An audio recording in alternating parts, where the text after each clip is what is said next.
나무아미타불 나무아미타불 나무아미타불 반갑습니다. 예. 지난번에 우리 다 함께 이행품에 대한 공부를 마치고 오늘부터 정토종 개론을 공부하도록 하겠습니다.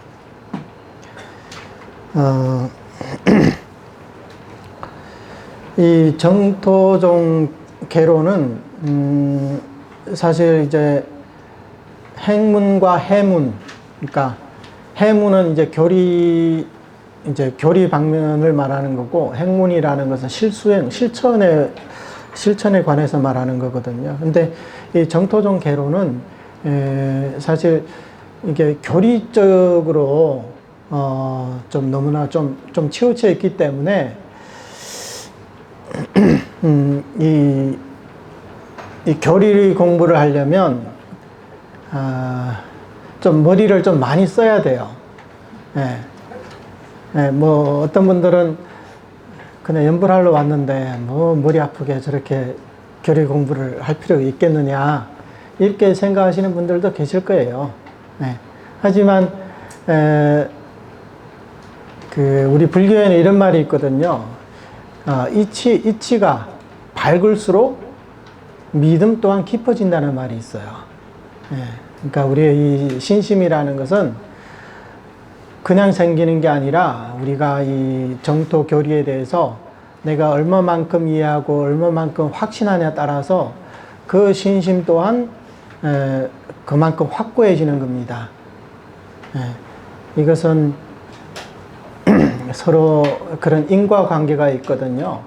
어떤 분들은 이제 겉으로 보기에는 나는 뭐 부처님 말씀이기 때문에, 선도대사님의 말씀이기 때문에 의심하지 않아, 이렇게 말씀하시면서 교리에 대해서는 조금 무관심하신 분들도 계세요.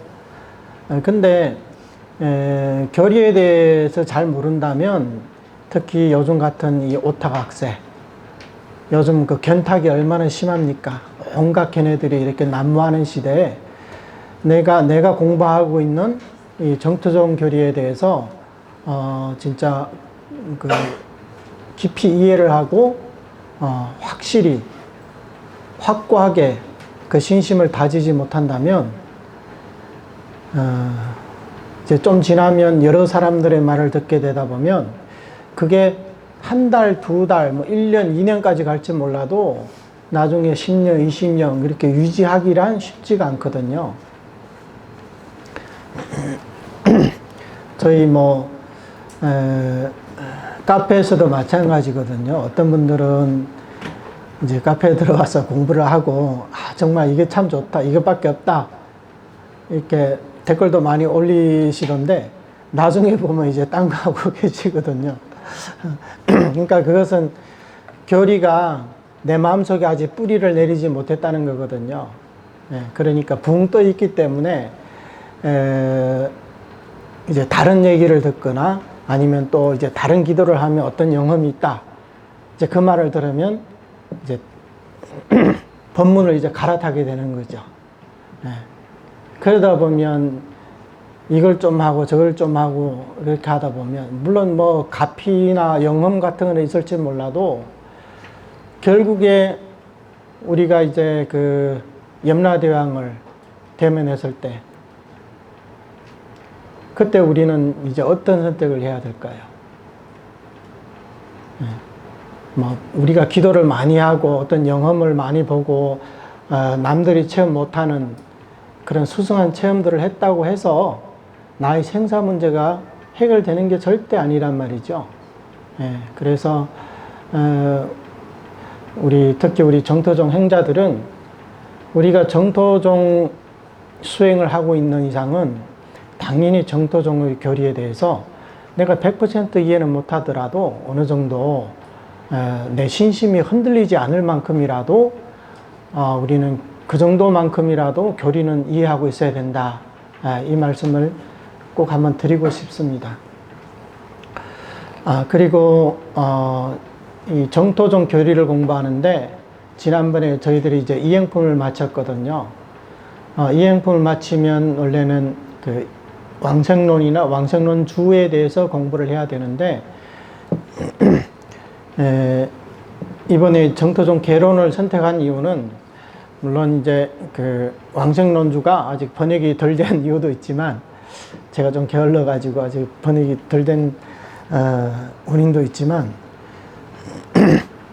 이 우리 정토종의 그 논서들을 경전이든 아니면 이 논서든 우리가 공부하다 보면요, 이행품에서는 이행품의 목적이 있거든요.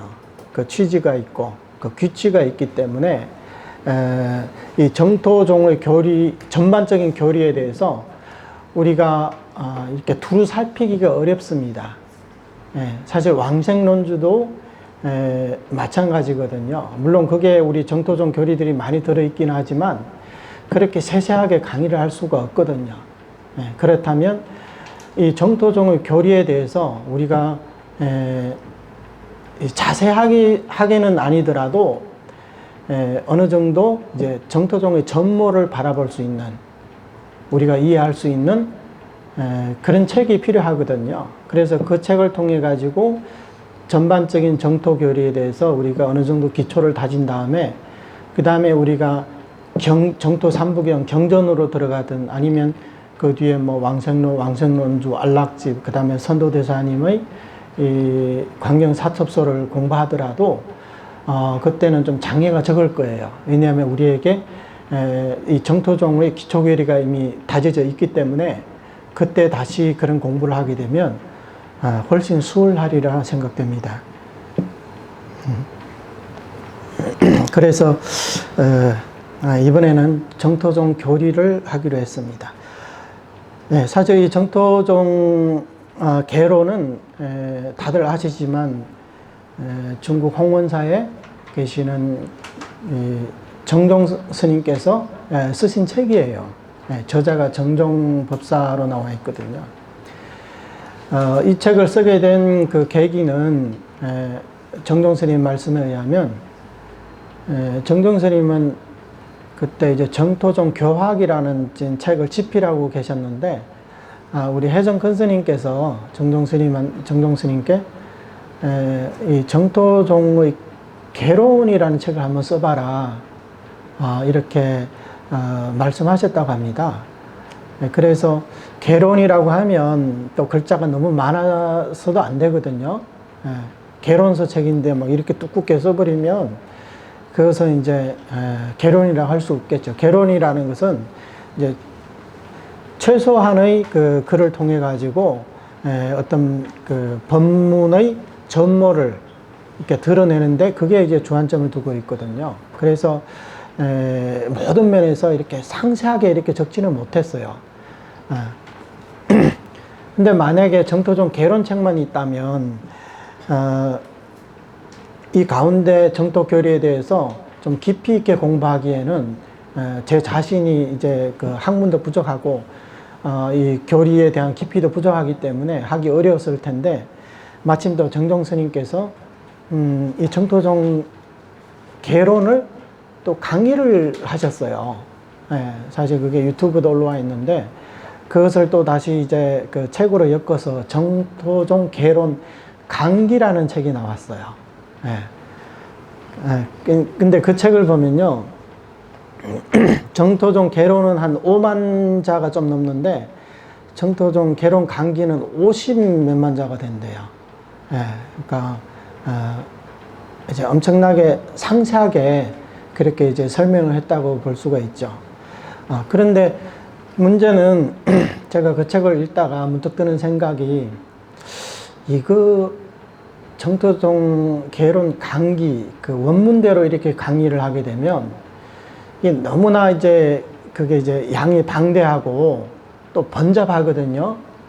또 너무나 이렇게 상세하게 이렇게 설명을 했기 때문에 그걸 완전히 똑같이 이제 한다면 아마 우리 여기 계시는 분들이 거의 다 이제 잠이 들지 않을까 싶어서 차마 이제 똑같이는 이제 강의를 못 하겠고,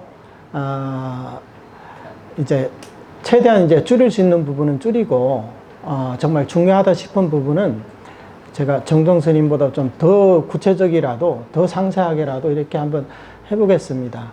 어쨌든, 이 정토종 개론이라는 책을 통해 가지고, 우리 정토종 행자들께서 정토종의 교리를 처음부터 끝까지 한번 다 이렇게 최소한 한번 훑어보는 정도라도 이렇게 다 같이 이렇게 공부를 해줬으면 좋겠습니다. 네, 그런 마음으로 이 정토종 개론에 대한 공부를 시작하겠습니다. 방금 이제 말씀드린 것은 이제 서론 부분인데, 일단 이제 이번에 교학의 이유와 목적, 이유와 목적, 이제 방금도 이제 어느 정도 이 말씀을 드렸는데, 우리가 이렇게 강의를 하는데도 방금 말씀드렸다시피 우리 정토행자들이 우리 정토종의 교리에 대해서 우리 좀 이제 폭넓게 이제 공부할 수 있는 시간을 갖는 게 이게 이제 주 목적이고, 그 다음에 또 하나는 사실 우리 정토종의 교리는 스님들만 얘기할 수 있는 게 아니라 제가자들도 다 얘기할 수 있거든요. 그래서 이번 이 교리 공부를 통해 가지고 우리 이 정토종 개론을 공부하시는 이 모든 불자님들이 전부 다 이제 포교사가 되기를, 본인도 이제 나름의 이해를 통해 가지고 우리 정토종의 포교사가 될 수 있도록 그렇게 한번 좀 노력을 해 주셨으면 좋겠습니다. 이게 뭐 꼭 이렇게 어디 법당에서 신도들을 이렇게 앉혀놓고 한다기보다 내 주변에 있는 사람들, 나와 가까운 사람들, 아니면 예전에 같이 절을 다니던 이 도반들께 내가 아는 교리 안에서 이렇게 그분들에게 우리가 하나하나 이렇게 근거를 제시하면서 그분들도 이제 설득을 할 수가 있거든요. 그것 또한 이제 포교라고 할 수가 있죠. 선도대사님은 스스로 믿고 또 남도 믿도록 가르치는 게 이것이 진정으로 부처님의 은혜를 갚는 길이다, 이렇게 말씀하셨거든요. 그렇기 때문에 우리 정토종 행자들은 부처님의 은혜를 갚기 위해서라도 이 정토종의 교리에 대해서 본인 스스로 이해하고 본인이 믿고 남들도 믿을 수 있도록 이렇게 정토 교리를 포교해 주시는 그런 어떤 사명감을 좀 가졌었으면 좋겠습니다. 그 다음에 이제 또 하나는, 이제 마지막에 또 하나가 뭐가 있냐면, 우리 이 제목이 정토종 개론이잖아요. 정토종 개론. 우리 한국에서는요, 예전에 정토사에 계시는 보광 스님 아시죠? 보광 스님께서 이제 번역한 책이 하나 있거든요. 그게 이제 정토교 개론이라는 책이 있어요. 그게 이제 일본의 제가 알기로는 정토 진종의 학자가 쓴 책이거든요. 근데 그분의 책의 이름은 정토교 개론이에요. 우리는 정토종 개론이란 말이에요. 이 하나는 교이고 하나는 종이에요. 여기는 어떤 차이가 있을까요?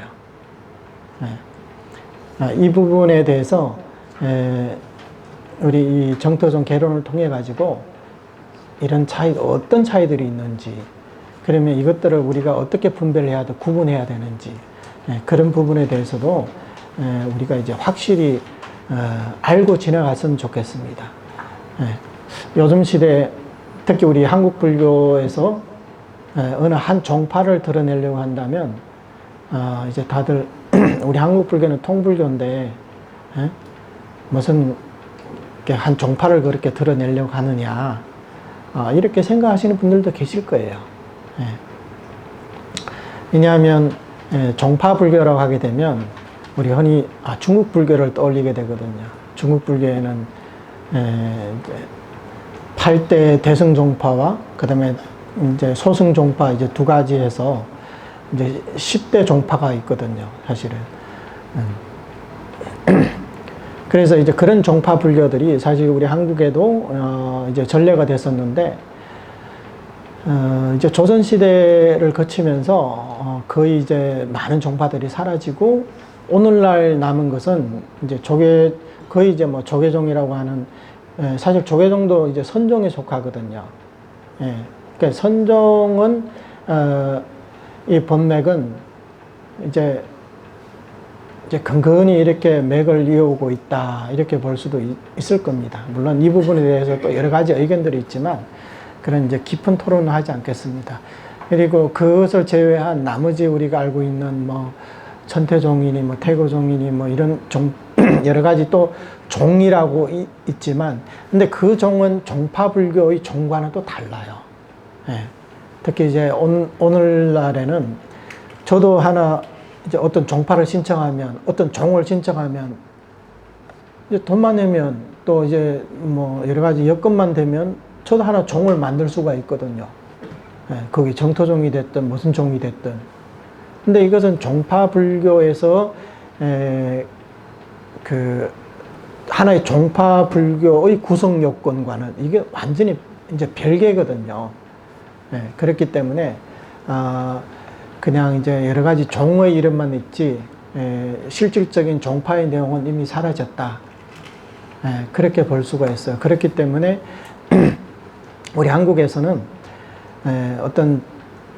어떤 종파 이렇게 얘기를 하면, 물론 이제 신흥 종파는 제외하고, 뭐 신흥 종파도 있더라고요, 보니까. 그런 것들은 이제 우리가 오늘 이제 논의 대상은 아니고, 여러 가지 이제 그런 종파 불교들의 이제 실질적인 내용들은 거의 이제 사라졌다, 이렇게 볼 수가 있습니다. 그렇기 때문에 우리는 오늘날 자신이 어떤 수행을 하더라도 자신의 근기에 맞는 어떤 종파를 선택하기가 쉽지가 않아요. 그러니까 우리는 항상 통불교 이렇게 얘기를 해왔기 때문에, 이 통불교 안에서는 모든 불교가 다 이제 통용할 수 있다. 이제 거기 이제 혼용할 수가 있다. 이렇게 볼 수가 있거든. 근데 사실 예전에도 말씀드렸지만 원효대사님이 하신 이 통불교라는 이 말씀도, 그 통이라는 것은 화엄에서 말하는 그 원교의 가르침으로 대성이든 소성이든 아니면 대성 내의 어떤 종파든 다 그 가르침을 원교의 가르침으로 다 통섭할 수 있다. 그런 의미에서 원래 통불교라는 말이 나왔거든요. 근데 지금은 이제 다들 이제 여러 가지 이제 수행 방법들이 병존할 수 있다, 다 같이 할 수 있다, 뭐 이런 식으로 이렇게 해석되고 있거든요. 물론 뭐 생각은 그렇게 할 수가 있을 겁니다. 그 중에서 이제 본인에게 맞는 어떤 수행 방법을 선택해서 우리가 수행을 한다면, 그게 이제 정법이라면 다 이제 허용은 하고 있거든요. 하지만 이 종파불교라는 것은요, 우리 이 종파불교는 거의 이제 1000년이 넘는 시간 동안에 수많은 큰 스님들로부터 시작해서 지금까지 검증이 되어 왔다는 거예요. 그리고 1000년이 넘는 세월 동안에 정말로 수많은 고승대덕들을 배출을 하셨었어요. 그렇기 때문에 이런 법문들은 이미 검증이 되었다, 이렇게 볼 수가 있죠. 요즘에 말하는 본인 혼자서 내가 경전을 독송하다가 이런 이치를 깨달아서 나는 어떤 종단을 만든다, 어떤 종파를 만든다. 그런 종단들은 거의 아직 검증을 못 거쳤잖아요. 검증을 거쳤다고 할 수가 없거든요. 그렇기 때문에 물론 뭐 요즘에도 어떤 뭐 대가살들의 화신이 있을 수는 있겠지만, 최소한 우리들의 입장에서는 한 1000년 넘도록 검증을 거친 그런 종파 불교를 선택하는 것이 이게 가장 올바른 길이고 빠르게 나의 목적을 성취할 수 있다, 이렇게 볼 수가 있습니다. 이 부분은 우리가 이제 뒤에 이제 공부를 통해 가지고 차근차근 얘기하도록 하겠습니다. 그렇게 해서 이런 이유와 목적이 있기 때문에 우리가 지금 이 정토종 개론에 대한 공부를 시작하고 있는 겁니다. 자, 한번 책을 펼쳐 보십시오. 머릿말을 보겠습니다.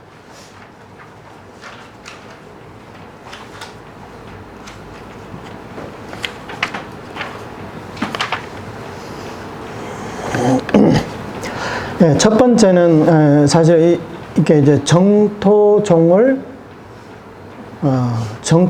열다, 정토종의 개설, 뭐 이렇게 거기다가 이제 제목을 달 수가 있어요. 자, 제가 한번 읽어볼게요. 중국 정토종은 당나라 선도대사에 의해 창립되었다. 때는 정관 19년. 예, 이 괄호 안에 이것도 잘 봐야 돼요. 645년 대사께서 산서성의 현중사에서 종남산의 오진사로 돌아오신 해부터 총장원년, 이때는 668년 대사께서 오진사에서 서경의 실제사로 자리를 옮긴 해에 이르기까지였다. 즉 대사께서 33세에서 56세에 이르기까지 오진사의 주지로 계셨던 기간이다. 이 기간이 뭐냐면 선도대사께서 정토종을 창건한 그 기간이라는 겁니다. 여기 이제 선도대사님에 대한 이 소개는요, 여기 밑에 보면 이제 각수에도 나와 있고, 또 선도대사님 그 약전이라고 책에도 나와 있고 카페에도 올라와 있기 때문에 선도대사님 행장에 대해서 자세히 알고 싶은 분들은 그 글을 참조하시기 바랍니다. 일단 여기에서는 이제 정토종을 창종을 했다는 거, 우선 정토종의 창종을 밝히는 거예요. 선도대사께서는 이제 출가를 하셔서 20대 때 이미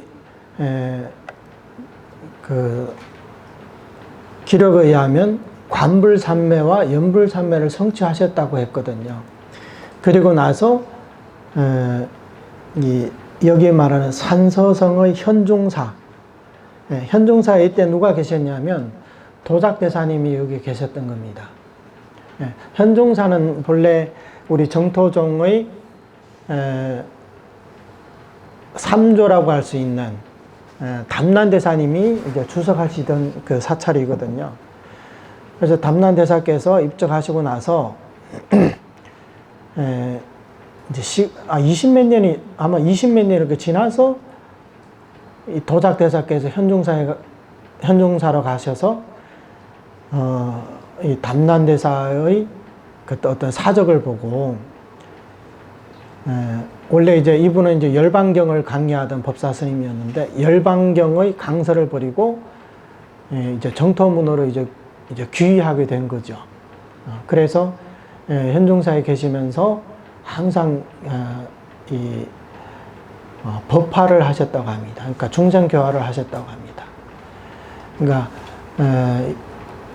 이 스님께서는요, 일생 동안에 관무량 수경을 200번이나 넘게 강의를 하셨다고 하는 거예요.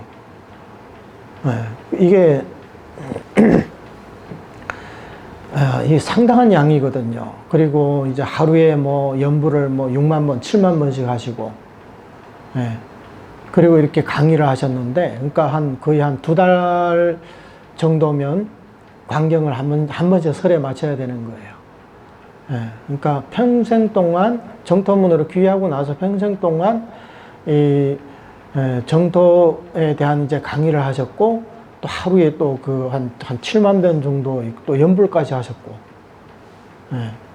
그래서 이 스님께서 연불할 때는 이제 법문을 하고 이제 같이 연불할 때는 그 산에 그 많은 그 신도들이 계셨는데 그 연불 소리가 그 산을 막 쩌렁쩌렁 울려 퍼졌다고 합니다. 그 정도로 그때 이제 연불이 그렇게 이제 성행을 했다는 거죠. 그래서 여기 645년이라고 했는데 이 645년은 이제 그 도작대사께서 이제 왕생하셨던 해예요. 왕생을 하신 거예요. 그래서 스승님을 모시고, 선도대사님은 이 스승님을 모시고 4년을 이렇게 공부를 하셨다고 합니다. 그 4년 뒤에 도작대사께서 이제 왕생하신 다음에 그때 이제 종남산의 이제 오진사라는 절로 이제 돌아오신 거예요. 그 다음에 그때부터 시작해가지고 서경사로 그러니까 여기에는 이제 총장원년이라고 했죠. 실제사라는 절이 있어요. 그게 이제 옮긴 해까지. 그때 대사님의 연세가 33세에서 56세. 그때 이 정토종을 창종을 했다는 거죠. 그래서 이 선도대사님의 이 교화는 어떠했냐? 정토종의 창립과 함께 대사께서는 종남산의 오진사로부터 수도에 있는 각 대사찰 사이를 자주 오가면서 열렬한 교화를 표시어 큰 성공을 거두었다. 어떻게 성공을 큰 거두었느냐? 이 전기의 기록에 따르면 이 전기라는 것은 속고성전이라고 우리 율종의 조사이신 남산 그 도선율사라고 계셨거든요. 이 도선율사님은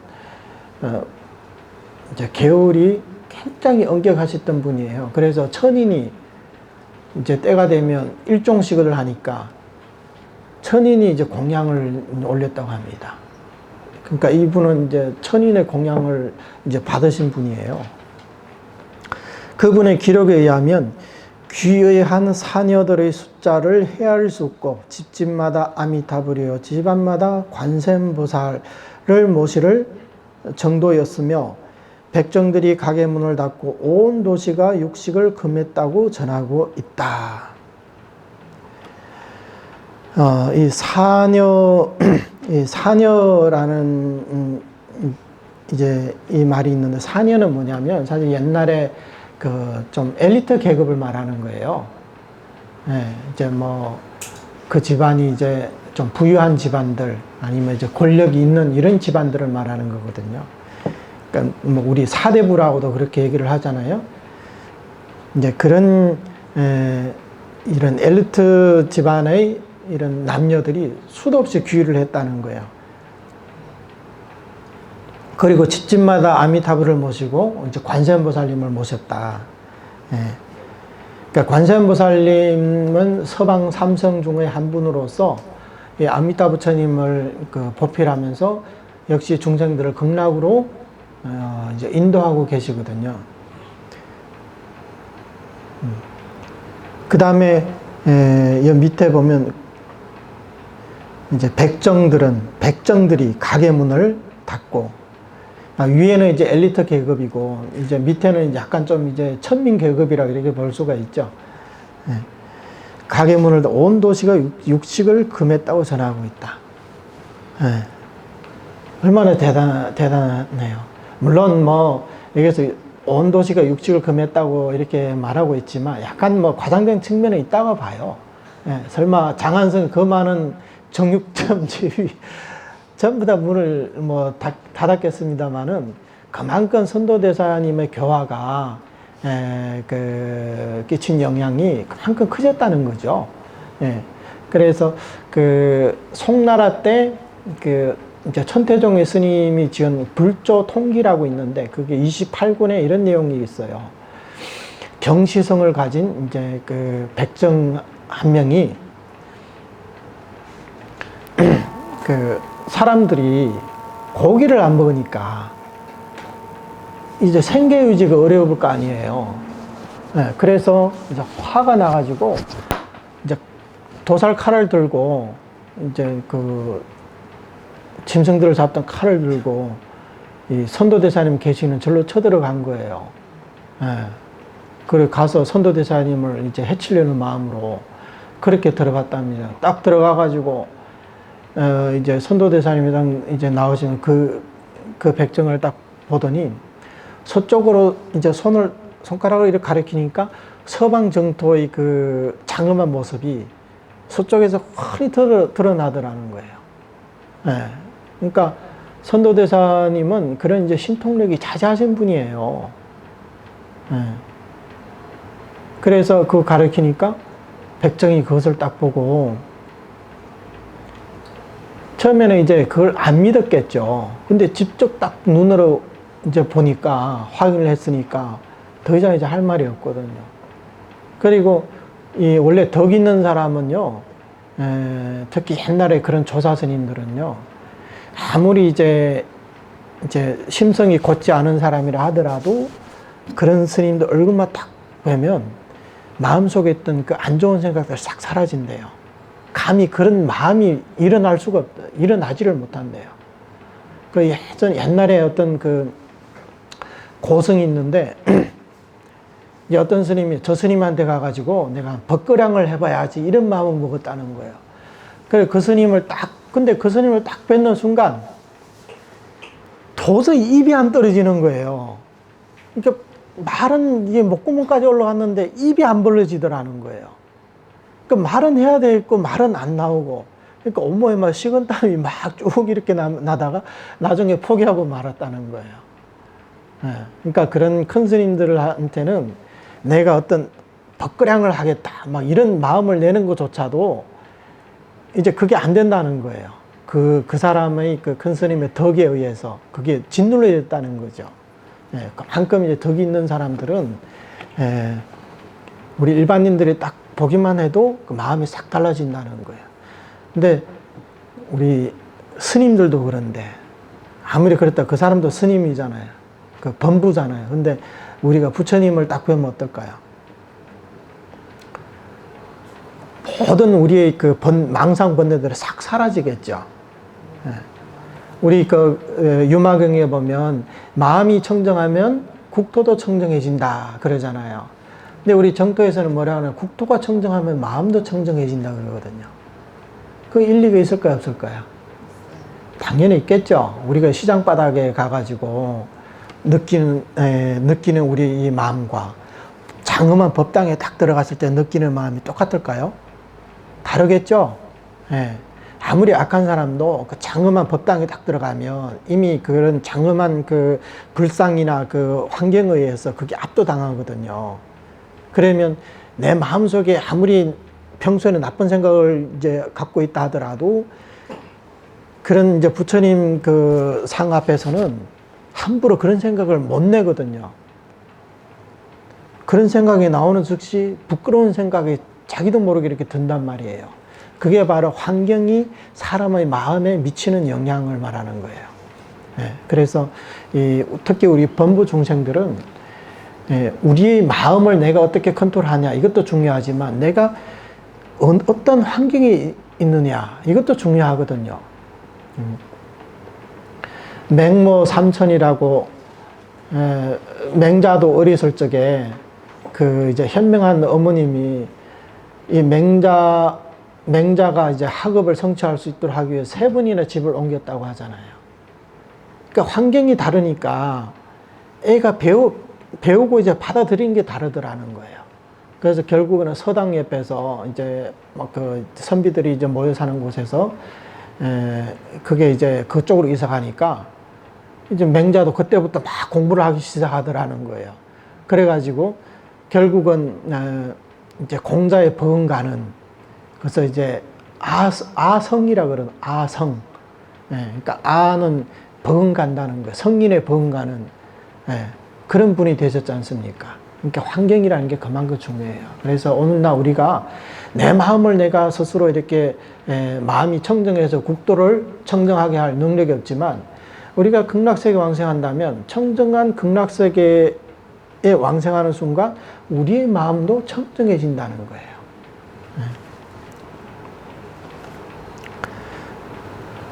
그래서 이 얘기가 덜 끝났죠. 이제 백정이 극락세계를 딱 보고는 이제 부끄러운 마음이 드는 거예요. 그래서 대사님 연불만 하면 왕생할 수 있습니까? 이렇게 물으니까 왕생할 수 있다. 그래서 합장하고 이렇게 연불하면서 저 높은 나무에 올라가서 이제 거꾸로 머리가 먼저 땅에 떨어지고 이제 뛰어내려서 이제 자살을 한 거죠, 사실은. 근데 그 절에 스님들이 보니까 천동자, 그러니까 화불이 아미타불자 화신이 나타나서 그 사람 머리에 천동자가 뭐냐 하면 사실은 이 중음신을 말하는 거예요. 우리의 식이 빠져나갔을 때 그 천동자를 데리고 서방으로 이제 왕성했다. 이제 그런 기록이 있거든요. 그러니까 이 백정이 그 선도대사님의 그 말씀을 듣고 연불 하면서 바로 스스로 목숨을 끊으며 극락왕성했다는 거예요. 여기서 이게 이제 선도대사님 하면 이제 어떤 정계는 그게 이제 와전이 돼가지고 선도대사님도 이렇게 나무에서 뛰어내려서 자살했다는 그런 정기들도 있어요.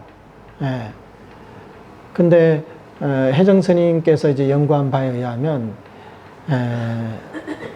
그때 당시에 수많은 이제 그렇게 자살해서 왕성한 사람들이 많대요. 몸을 버리고 왕성한 사람들이. 그래서 그게 와전이 돼서 선도대사님이 그랬다 이렇게 그 기록이 됐다는 거예요. 그러니까 선도대사님과 가장 가까이 있는 사람들은 누구도 그런 얘기를 한 적이 없어요. 근데 나중에 그 이제 자료들을 이제 되짚어 보니까 선도할 때 도는 그 도는 이제 인도할 도자거든요. 그 다음에 길도자 선도라고 또 있어요. 근데 그 사람, 이 두 사람이 출생한 그 연도수와 왕생한 연도수가 똑같아요. 그리고 활동했던 그 시간이나 그 다음에 그 장소나 다 똑같거든요. 근데 그 선도 화상은 어떻게 돌아갔냐면, 임종학이, 이제 왕생하기 이제 며칠 전에, 나 이제 며칠 뒤면 왕생한다. 그런 얘기를 하고, 이제 그러니까 벽화를 이제 그리기를 빨리 재촉하고 나서, 그날이 딱 되니까, 이제 방에 딱 들어가가지고 앉아서 연불하면서 왕생했다. 이런 기록이 있거든요. 이게 우리 그 선도대사 약전에도 나와 있습니다. 그래서 이런 역사적 자료들을 이제 그 검토해 본 결과 그 선도와 이 선도는 동일인이었다는 거예요. 그래서 우리는 선도대사님은 이제 본인의 왕생한 날짜를 알고 이렇게 아주 장엄하게 왕생하신 그 사료를 우리는 그 진실한 선도대사님의 그 정기 자료로 그렇게 이제 받아들이고 있거든요.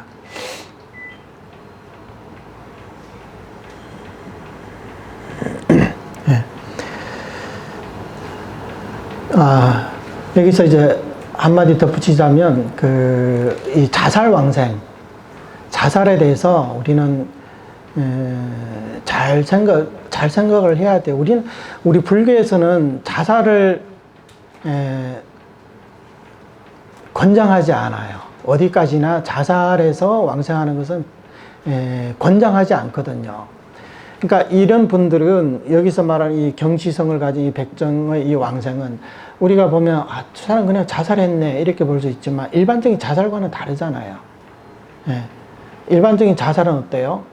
세상살이에 어려움을 느끼고 아니면 본인이 어떤 큰 충격을 받아서 그것을 이제 넘어갈 수 없으니까 자살이란 극단적인 방법을 선택하잖아요. 근데 이런 분들은 내가 더 오래 살 수 있음에도 불구하고 이 사바세계에 대한 어떤 염리심 때문에 더 이상 난 사바세계에 이렇게 살고 싶지 않다. 저런 극락세계가 있고 내가 연불하면 왕성할 수 있는데 굳이 내 이 땅에서 이런 고통을 받으면서 이렇게 살 필요가 뭐가 있겠느냐.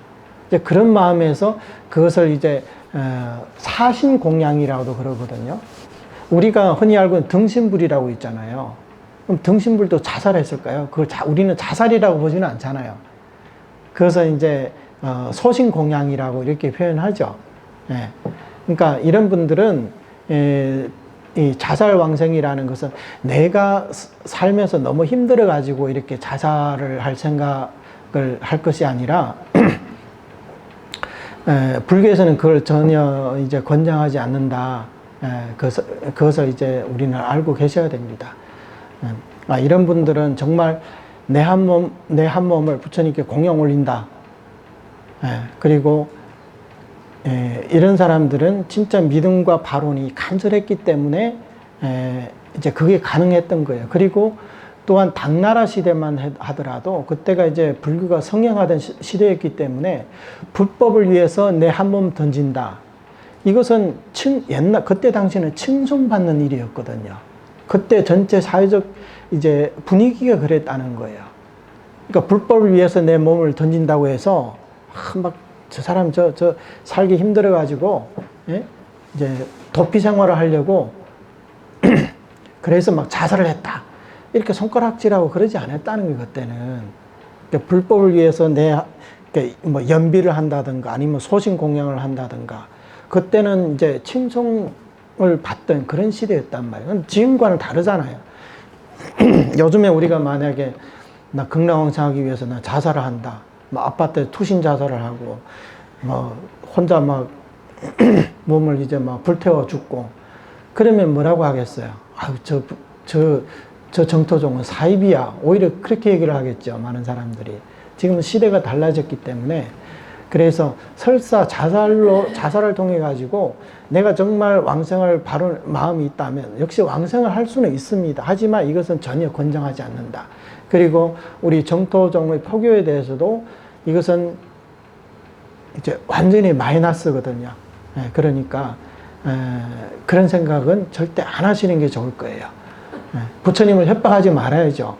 부처님 저 당장 갈 테니까 당장 저 데리러 오세요. 이거 부처님 협박하는 거 아니에요. 우리는 우리가 가진 업대로 이 업보신이 닿을 때까지 있는 따라 살면서 때가 되면 그때 이제 자연스럽게 부처님 따라 왕생하면 되거든요. 그러니까 극단적인 방법은 선택하지 않는 게 좋겠다. 그 다음에 또한 대사께서 아미타불의 화신으로서 말씀하신 것은 부처님의 말씀과 같이 존중받았다.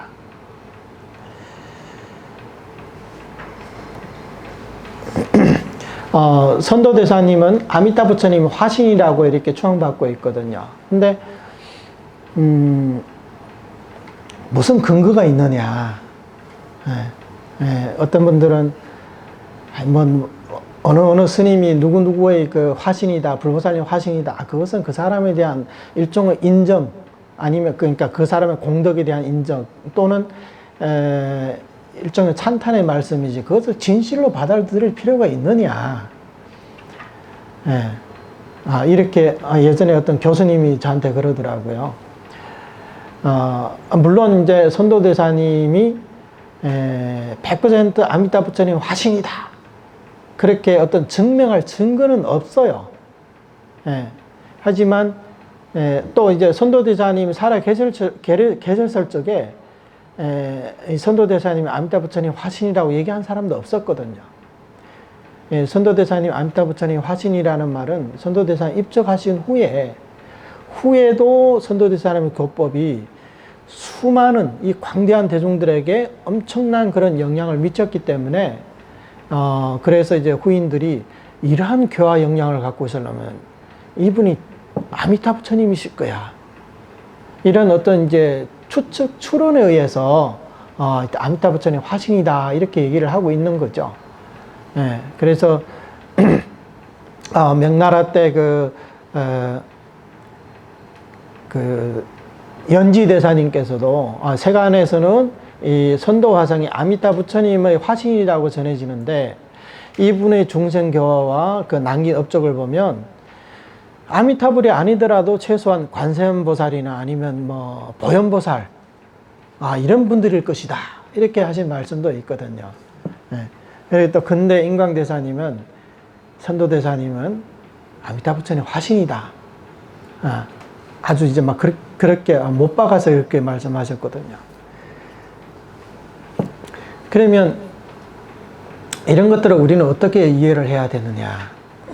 우리가 경전을 보더라도 경전에 보면 이 시방 정토에 계신 불보살님들이 항상 무수한 화신을 놔두어서 시방 세계로 가서 중생 교화를 하고 계신다고 하잖아요. 그 경전에 많이 설해져 있거든요.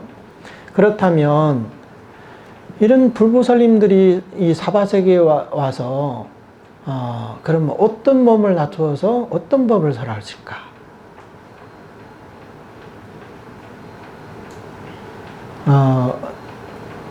예전에 그 인광대사님 문철을 볼 때 그런 말씀들이 있더라고요. 옛날에 총림의 그런 주인들, 그러니까 총림, 그러니까 큰 절들이 있잖아요. 총림의 그런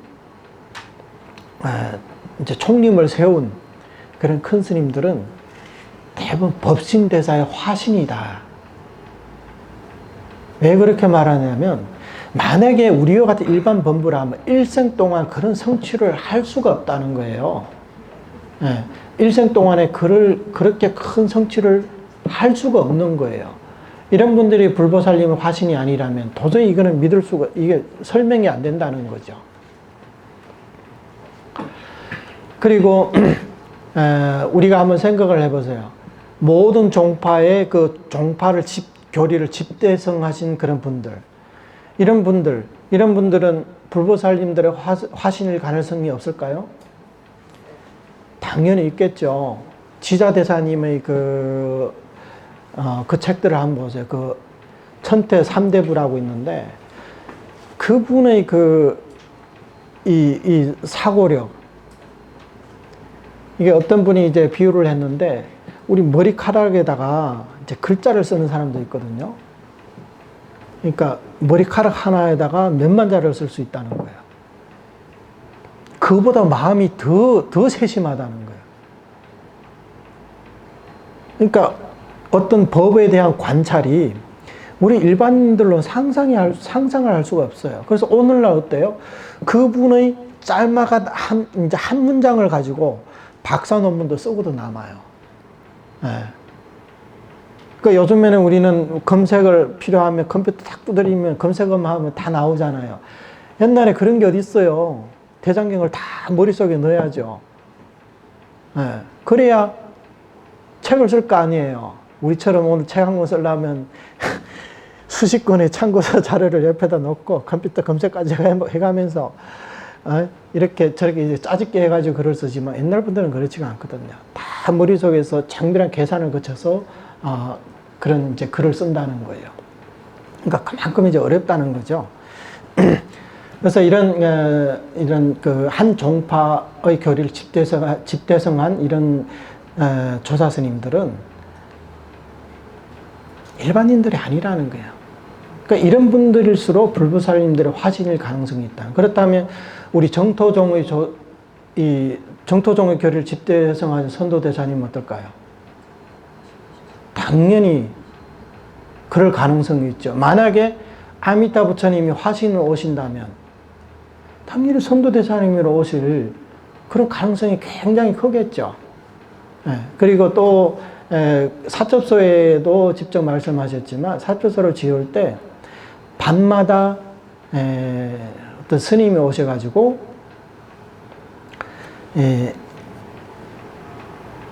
광경소를 어떻게 쓸 것인지 그 과판에 대해서 설명을 해주더라는 거예요. 그러니까 이 사첩소 자체도 오로지 선도대사 혼자의 뜻으로 쓴 게 아니라 어떤 그 성인이 오셔가지고 그 가르침을 통해서 쓰셨다는 거예요. 그래서 그 스님이 누구였냐? 그 일본의 혼행 스님은 그분이 바로 아미타 부처님이셨다. 그렇기 때문에 이 사첩소를 쓰신 이 선도대사님도 아미타 부처님이실 것이다.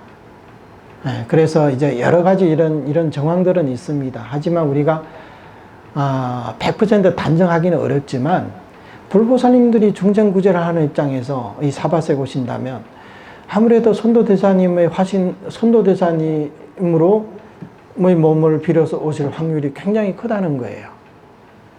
그렇잖아요.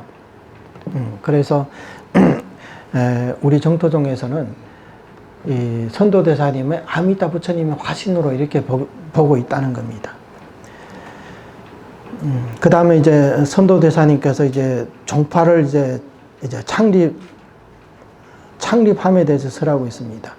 대사께서 정토종을 창립할 당시의 정황에 대해 광경소에서는 고금의 오류를 바로잡음, 재불이 증명을 마침, 경전과 같음, 한 구절 한자도 더하거나 빼서는 안 됨이라고 하셨다.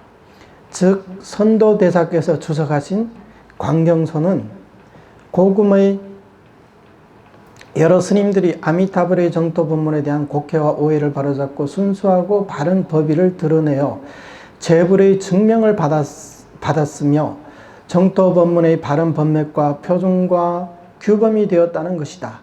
따라서 아미타불의 정토와 관련된 어떠한 해석도 만약 선도대사님의 해석과 일치하다면 곧 정확하게 의지할 수 있겠지만, 어긋난다면 전부 정확하지 않고 의지할 수 없음을 알 수 있다. 이 종파의 창립이라는 것은 이게 역사적인 큰 사건이거든요. 아까도 말씀드렸지만 요즘 우리들은 한 종파의 중요성에 대해서 잘 모르고 있습니다. 그러면 종파가 왜 중요하냐? 이 종파라는 것은 여기도 얘기했지만 표준과 규범이 된다는 거예요. 여기서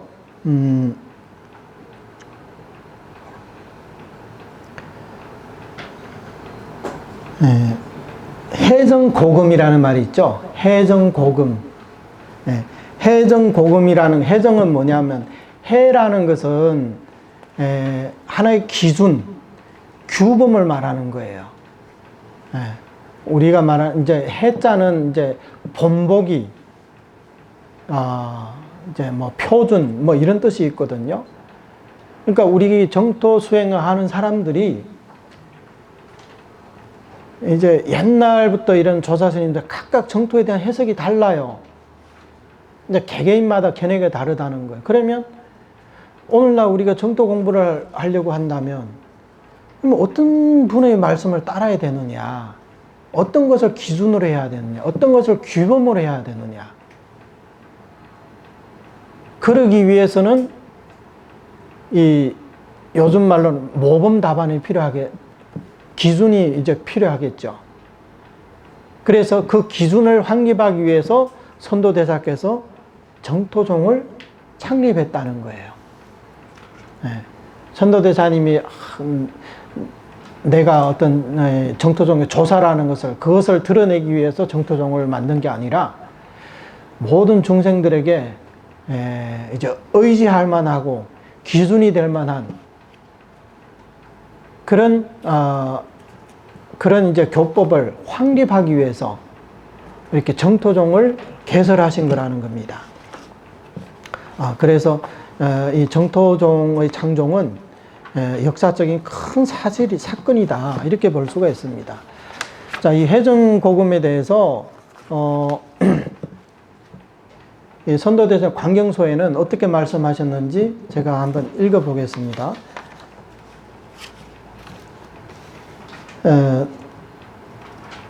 내 이제 광경의 요의를 드러내어 고금을 해정하고자 한다.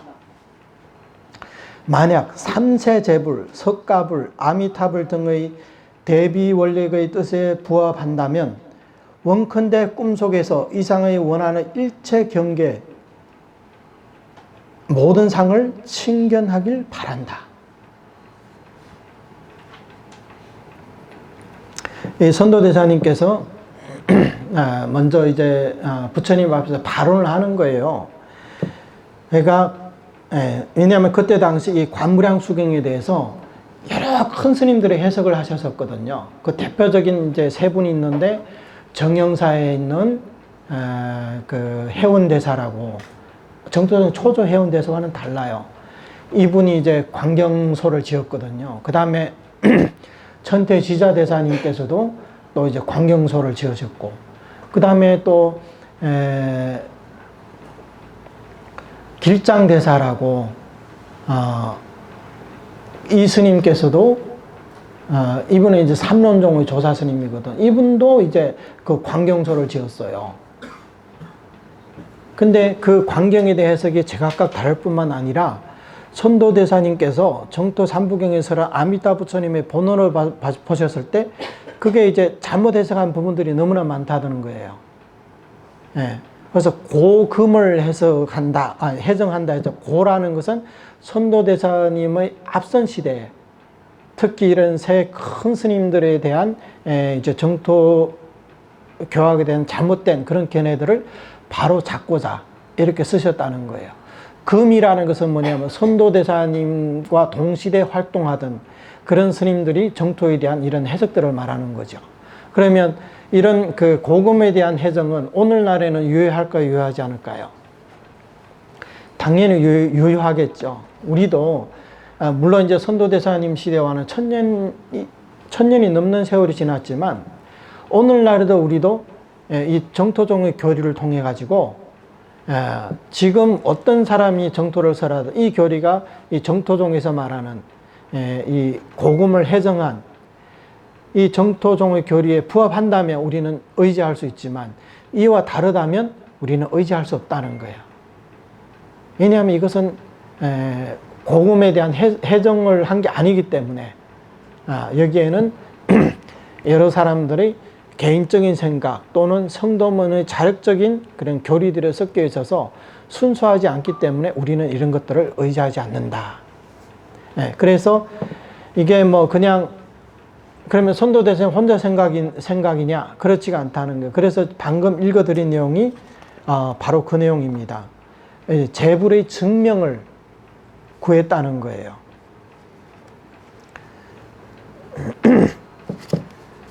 이런 그 부처님의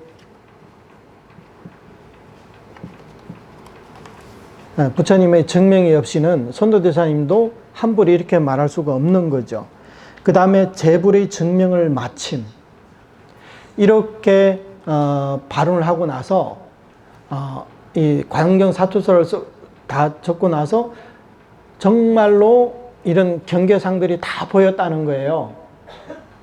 발언하고 나니까 밤에 꿈속에 이런 게 다 보였다는 거예요. 그래서 재불의 증명에 대해서 어떻게 말하고 있냐면 관경 사첩서의 내용입니다. 처음에 모든 인연 있는 지식들에게 공경이 아뢰옵건대 제가 생사범부인 이상 지혜가 얕나이다. 그러니까 지혜가 없다는 게 선도대사님 본인도 나는 생사범부이기 때문에 지혜가 별로 없다. 그런데 부처님의 가르침이 심오하여 감히 함부로 다른 견해를 낼 수 없기에 마음을 표명하고 대운을 맺어 영험을 구하고서야 비로소 글을 지을 수 있었느니라. 본인이 생사범부이기 때문에 내 마음대로 그 관경서를 지을 수 없어서 반드시 재불의 증명을 거치고 나서야 그 영험을 보고 나서야 이 글을 적을 수가 있었다는 거예요. 그 다음에 이제 뭐라고 하냐면 진호공 변법계 일체 삼부와 서가모니불, 아미타불, 관음세지 저 나라의 그러니까 극락세계의 제보살 대해중 등 대해중 및 일체 장엄상 등의 나무 규명 하나이다. 제가 이제 광경의 요의를 드러내어 고금을 해정하려 하니 만약 삼세제불, 색가불, 아미타불 등의 대비 원력의 뜻에 부합한다면 꿈속에서 이상의 원하는 일체 경계의 모든 상들을 칭견할 수 있기를 바라나이다. 이렇게 부처님과 삼세제불과 이 극락세계의 이런 모든 이 장엄상들이 꿈속에 나타나서 증명을 해주기를 바란다. 이렇게 부처님께 기도를 한 거예요. 그리고 나서 꿈속에서 이런 제불들, 삼세제불이 나타나서 사첩서의 말씀이 진실하다는 것을 증명을 해줬다는 거예요. 그래서 그 뒤에 뭐라고 했냐면 경전과 같은 이 사첩서는 그냥 어떤 스님의 그 주석서가 아니라 경전과도 같다는 거예요. 그래서 사경을 하려면 경법과 똑같이 해야 된다. 부처님 경전과 똑같이 해야 된다. 이렇게 말씀하신 거죠. 그래서 재불의 증명을 마치다. 그리고 한 글자, 한 구절 한 글자도 더하거나 빼서는 안 된다. 이런 말씀들은요, 제가 그동안 읽어본 어떤 논서에도 이런 어투를 보지를 못했어요. 어떤 큰 스님도 이런 말씀을 못 하셨거든요. 근데 선도대사님께서 이렇게 말씀하실 수 있는 이유가 뭘까요? 바로 아미타 부처님 화신이신 선도대사님 본인이 본인의 본원에 대한 해석을 하기 때문에 그게 잘못이 있을 수가 있겠습니까? 그러니까 이렇게 확신에 차서 이렇게 당당하게 말씀하실 수 있었던 거예요. 어느 날 우리 그 일반인들이 만약에 그 책을 한 권 썼어요. 그러면 제가 쓴 책이 옳은지 내용이 옳은지 어떤 유명한 스님을 찾아가가지고 한번 좀 검증을 해주세요. 한번 읽어봐 주세요. 이렇게 말할 수는 있겠죠. 근데 이것은 그 스님도 범부잖아요. 그러니까 범부의 증명을 거치려고 하는 거죠. 근데 만약 어떤 사람이 아라한한테 책을 가져가서 아라한의 그 증명을 받으려고 한다면 그러면 레벨이 좀 더 높겠죠. 아무래도 아라한이니까. 근데 아라한은 소승이잖아요. 대승불교에 대해서는 검증을 할 수가 없거든. 보살을 찾아간다면 그러면 레벨이 더 높겠죠. 근데 여기서는 3세 재불, 이 석가모니불, 아미타불 이런 등등 이런 3세 재불에 대해 3세 재불들이 다 증명을 해주셨다는 거예요. 그렇기 때문에 이 광경사첩소는 부처님이 직접 설한 그 경전과도 똑같기 때문에 한 글자, 한 구절도 더하거나 빼서는 안 된다는 거예요. 그만큼 이 사첩소가 무게감이 있다는 거예요. 재불의 증명을 마쳤기 때문에. 그래서 이런 그 광경소에 나와 있는 이런 교리들은 고금의 여러 스님들이 아미타불의 정토 법문에 대한 곡해와 오해를 바로잡고 순수하고 바른 법의를 드러내어 재불의 증명을 받았다는 거예요. 그 다음에 정토 법문의 바른 법맥과 표준과 규범이 되었다는 것이다. 그러니까 이게 하나의 기준으로 딱 존재한다면 우리가 어떤 사람이라도 내가 정토 공부를 하면서 내가 배운 교리가 정확할까 정확하지 않을까, 그 기준은 이 정토종의 가르침에 딱 대입해서 비교를 해보면 이게 정확한지 정확하지 않은지, 금인지 자갈인지 딱 시험하면 바로 알 수 있다는 거예요. 그래서 대사님의 해석과 일치하면 정확하게 의지할 수 있지만 어긋난다면 전부 정확하지 않고 의지할 수 없음을 알 수 있다. 그러면 이 정토종의 전승 관계는 어떻게 되느냐? 먼저 이제 사람의 측면에서 얘기하는 거예요. 선도대사께서는 도작대사를 스승으로 모시어 가르침을 받았고, 도작대사께서는 단란대사의 가르침을 이어받았으며, 단란대사께서는 인도의 천칭과 용수보살의 가르침을 이어받았으니 이것이 바로 중국 정토종의 정맥전승이다. 이것은 이제 사람의 측면에서, 그 다음에 두 번째는 이제 법의 측면에서 이 전승 사상을 간략히 설명한다면 다음과 같은 몇 가지 특색이 있다. 이 정토종의 이 전승을 보면 이 5가지 특색이 있다는 거예요. 통일되고 완비된 정토종의 교판 이론이 있다. 한 종파가 존재할 수 있으려면 그 종파만의 교판 체계가 있어야 되는 거예요. 교리 체계가 있어야 되는 거예요. 소위 경전이 있어야 되고 교판 체계가 있어야 된다는 거예요. 만약 이것조차 없다면 그것은 하나의 종파로서 재고시를 못한다. 그리고 하나의 종파로서 인정받기도 어렵게 되는 겁니다. 그 다음에 두 번째는 일맥상승하는 법의의 사승 관계가 있다. 세 번째, 아미타불의 본원에 의지함을 입종의 근본으로 삼는다. 네 번째, 완전히 아미타불의 본원의 입장에서 정토부 경전들을 해석하셨을 뿐 정토문인 여러 종파들의 이념들이 조금도 뒤섞이지 않았다. 그 다음 다섯째, 교리와 실천 행위가 완비되어 있고 정토종의 규모가 정연하다. 이게 우리 이 정토의 교리의 이 전승 사상을 보면 이런 5가지 특색이 있다는 거예요. 그러면 한번 반대로 한번 볼게요. 우리 정토종을 제외한, 그러면 우리가 흔히 말하는 뭐 13대 조사 스님이라든가 우리 요즘에 이제 우리가 알고 있는 여러 가지 정토 사상들이 있잖아요. 무슨 뭐 정토선을 비롯해 가지고 어떤 스님의 뭐 정토, 어떤 스님의 정토, 뭐 여러 가지 정토 사상들이 존재하지 않습니까? 그런 사상들과 이 정토종의 이 사상과 비교한다면 어떠하냐?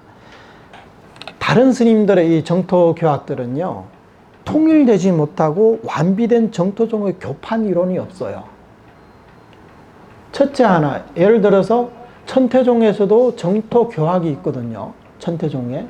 근데 천태종의 소위 경전은 뭐예요? 법화경이잖아요. 천태종은 법화경이 소위 경전이에요. 우리 정토종은 정토 삼부경인데, 그러니까 소위 경전이 달라요. 그리고 교판 체계는 어떨까요? 교판 체계 달라요. 천태종은 58교거든요. 우리는 교판이 어떻게 돼요? 최소한 일대 불교를 성도문과 정토문으로 이렇게 나누잖아요. 그러니까 다르단 말이죠. 그러면 이 정토종을 하시는 분들 가운데, 정토를 하시는, 교학을 하시는 분 가운데, 천태종에서는 천태교학을 따르고, 화엄종에서는 어때요? 화엄교학을 따르겠죠. 우리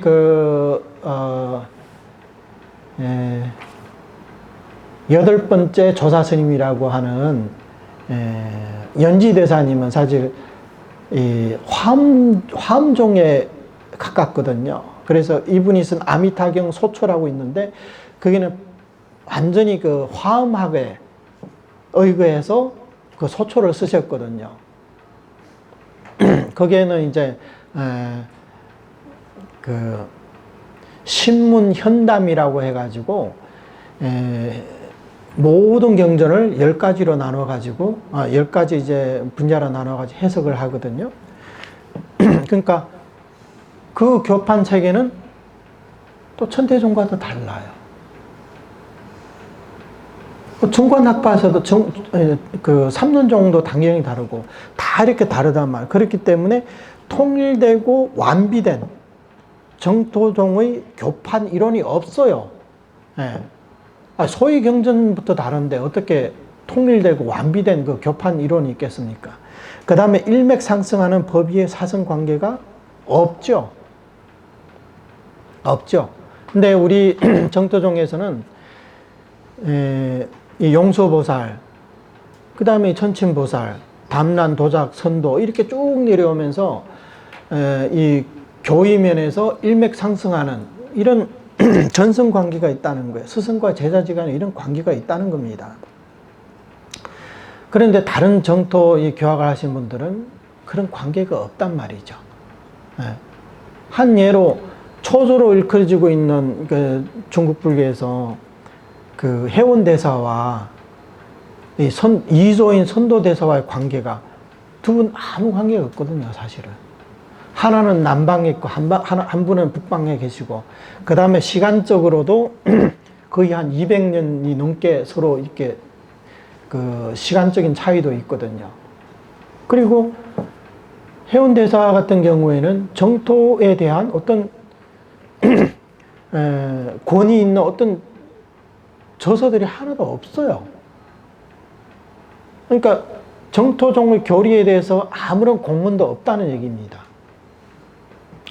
이렇게 13대 조사 스님들이 이렇게 쭉 이렇게 내려왔는데 전혀 스승과 제자 사이에 전승 관계가 없다는 거예요. 그 다음에 아미타불의 본원에 의지하면 입종의 근본을 삼는다. 우리 정토종에서는 항상 아미타불의 본원의 입장에서 있는 거예요. 그래서 정토 삼부경에 대한 해석도 아미타 부처님의 48대운에 입각해서 정토 삼부경을 해석하기 때문에 이것은 바로 순수하다는 거죠. 순수하고 올바르다는 거죠. 근데 다른 분들의 해석은 어떨까요? 천태종 같은 경우는 천태종의 교판으로 정토 삼부경을 바라보거든요. 다시 말해서 법화경의 사상으로 정토 삼경을 해석한다는 거예요. 그래서 중국 송나라 때 그 사명지례대사님이라고 이분도 천태종의 중흥조에 속하는데 이 스님도 그 광경소에 대한 묘종초라고 있거든요. 묘종초라고 있는데, 그러니까 그 지자대사님의 광경소에 대한 또 소초가 그에 대한 이제 해석이죠. 거기에서는 관무량숭익을 완전히 원교의 입장에 두고 해석을 하신 거예요. 그러니까 우리 범부들의 그 타력의 입장이 아니라 완전한 어떤 자력의 입장, 불성의 입장에 서서 해석을 했다는 거예요. 그러니까 이것은 아미타 부처님의 본원의 입장에서 선 게 아니라 천태에서 말하는 58교, 거기서 말하는 장통별론 가운데 원교의 입장에서, 그러니까 사첩서는 광경이라는 경전 자체가 원교의 경전에 속한다고 판석을 하셨기 때문에 처음부터 끝까지 원교 입장에서 해석을 했어요. 그래서 그 해석을 보면요, 하품하생도 우리 같은 일반 범부들이 갈 수 있는 게 아니에요. 하품하생도 원교의 근기에 갈 수 있다는 거예요. 그리고 우리는 정토종에서 아미타 부처님의 본원의 입장에서 바라보면 극락정토는 보토이죠. 보토란 말이에요. 근데 천태종에서는 우리 같은 범부들이 왕생하더라도 우리는 범성동고토, 그러니까 최하위의 정토에 왕생할 수밖에 없다, 이렇게 얘기하고 있거든요. 그러니까 우리랑은 부처님의 본원의 입각에서 한 해석과는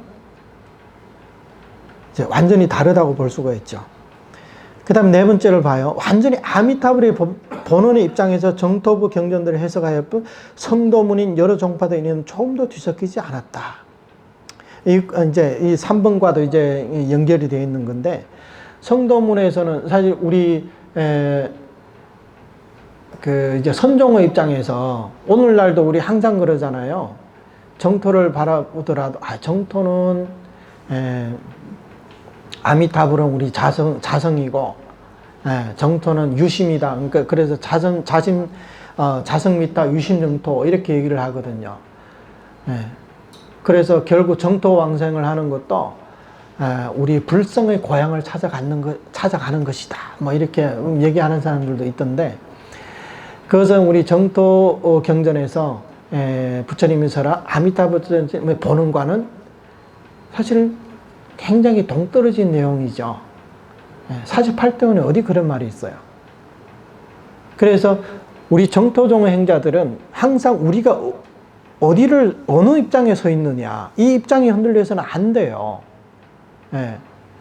정토행자들은 반드시 아미타 부처님의 본원의 입장에 서 있어야지, 법화경의 입장에 가 있다, 화엄경의 입장, 금강경의 입장, 거기에 서 있으면 안 되는 거죠. 절대 안 되는 거예요.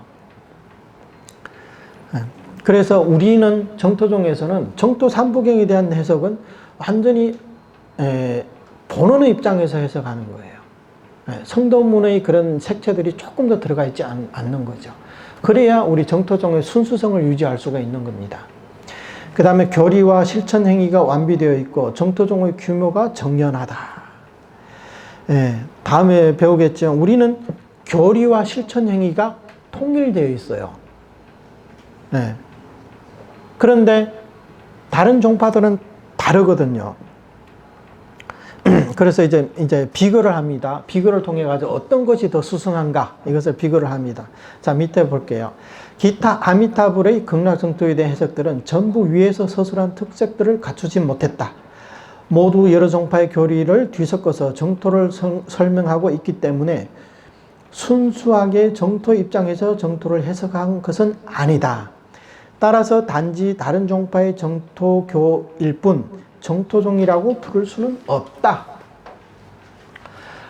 여기에 한조의 개념이 있는데, 정토교라고는 부를 수 있지만 정토종이라고는 부를 수 없다. 이 부분은 나중에 설명하겠습니다. 예를 들면 천태정토, 화엄정토, 유식정토, 선문정토 등이 있는데, 이른바 교리는 천태에 의거하고 수행은 정토로 귀착함, 교리는 화엄에 의거하고 수행은 정토로 귀착함 등의 부류이다. 그런 까닭에 이제 정토종 개론을 저술하면서 오로지 선도대사님 계열의 정토사상만 의지할 뿐 다른 것을 일절 성령하지 않는다. 마치 천태종의 교리를 배우고자 한다면 마땅히 오로지 지자대사의 가르침을 의지해야 하는 것처럼 정토종의 교리를 배우고자 한다면 오로지 선도대사의 가르침을 의지해야 할 것이다. 여기서도 지금 이제 예를 들어서 말씀하셨는데, 정토교 하면 정토교는 굉장히 다양합니다. 천태종에서 해석한 정토 사상, 이거는 천태의 정토교라고 할 수 있고, 화엄종에서 해석한 정토는 또 정토 사상은 화엄의 정토교, 유식에서 해석한 거 유식 정토교, 이렇게 볼 수가 있거든요. 그래서 중국 불교에 보면 항상 이런 말이 있어요. 그러니까 당나라 이후에 이런 말이 많이 이렇게 나와 있거든요. 여기서 말해 교종 천태 행규 정토, 교리는 천태에 의가고 수행은 정토로 귀차가. 그러니까 교리는 천태 교리를 배우는 거예요. 근데 수행은 뭐 하느냐? 결국은 천태에서 말하는 일심상관으로는 생사해탈을 하기 어렵기 때문에 금생에. 그래서 결국은 그 공덕을 극락정토로 해양해서 왕생하는 방법으로 윤회에서 벗어나게 된다는 거예요. 그러니까 이것은 뭐냐면 앞에서 얘기한 것처럼 교리와 실천 행위가 괴리되어 있다는 거예요. 사실 천태에서 말한 일심상관은 지금 현재 내 마음의 그 제6의식, 항상 우리가 의식을 통해 가지고 생각을 하잖아요. 그 의식을 관을 하는 거예요. 이것이 바로 공가중삼관이라는 거예요. 예, 일심상관. 그러니까 한 마음에서 세 가지 각도에서 동시에 관을 해야 되는 거예요. 이것은 공가중. 이제 공이라는 것은 이제 자성이 없다. 가라는 것은 자성이 없지만 현상은 있잖아요. 그러면 중이라는 것은 중도 실상을 말하는 거예요. 이게 원교의 가르침이거든요. 그래서 이 원교의 가르침은 이 일심상관을 통해 가지고 내 불성을 깨닫고 영리한 경기들은 일심상관을 통해 가지고 끝까지 부처의 지위까지 일심상관이 통해 있거든요. 그게 일심상관만 꾸준히 하다 나면 그게 불과까지 통해 있다는 거예요. 도중에 사실 이제 바꿀 필요도 없는 거예요. 하지만 중생들의 근기가 그렇게 쉽지는 않다는 거예요. 일심상관을 하더라도 그게 일생 동안의 윤회에서 벗어나기는 굉장히 어렵다는 거죠. 대표적인 예로 천태 지자대사님부터도 일생 동안의 윤회에서 못 벗어났단 말이에요. 이분이 오픈 관행위라고 그랬고 오픈 관행위라고 했기 때문에 윤회에서 못 벗어난 거예요. 지자대사님은 그 큰 성취가 있는 분임에도 불구하고, 물론 지자대사님도 이제 불보살님 화신이라고 그러거든요. 지자대사님은 서가부처님의 후신이라는 말도 있고, 또 천태종의 그 학인들은 이 지자대사님의 야광보살의 후신이라고 그러더라고요. 야광보살, 법화경에 나오는 야광보살이 계시거든요. 야광보살의 화신이 이 지자대사님이라 이런 말씀도 했어요.